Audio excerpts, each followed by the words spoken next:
എന്തല്ല എല്ലാവർക്കും സുഖം തന്നെയാ. നമുക്കിന്നൊരു നോർത്ത് ഇന്ത്യൻ സ്പെഷ്യൽ കടി ചാവലായാലോ.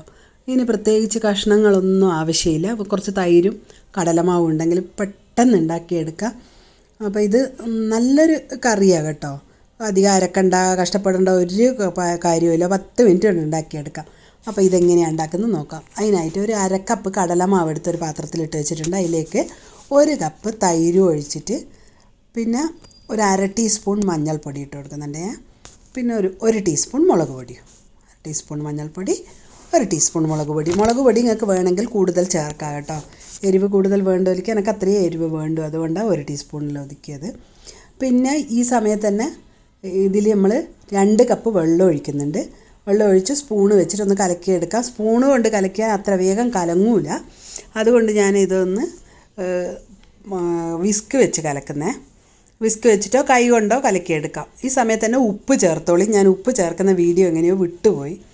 അപ്പോൾ ഉപ്പ് ഒരു 1.5 ടീസ്പൂൺ ഉപ്പ് ചേർത്തിട്ടുണ്ട്.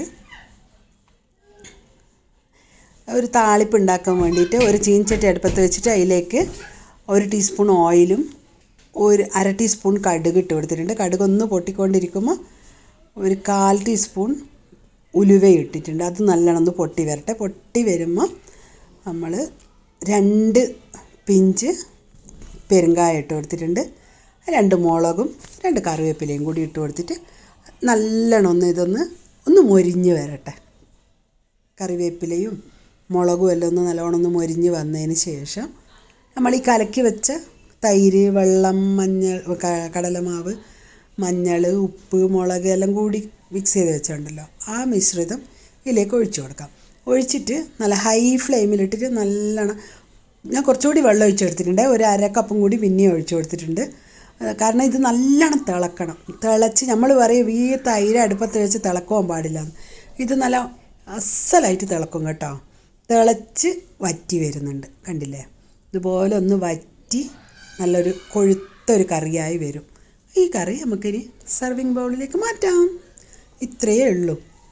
അങ്ങനെ എൻ്റെ കടി ചാവൽ റെഡി. അപ്പോൾ എന്തായാലും എല്ലാവരും ഇതുപോലെ ഉണ്ടാക്കി കഴിച്ചു നോക്കി അഭിപ്രായം അറിയിക്കാൻ മറക്കണ്ട.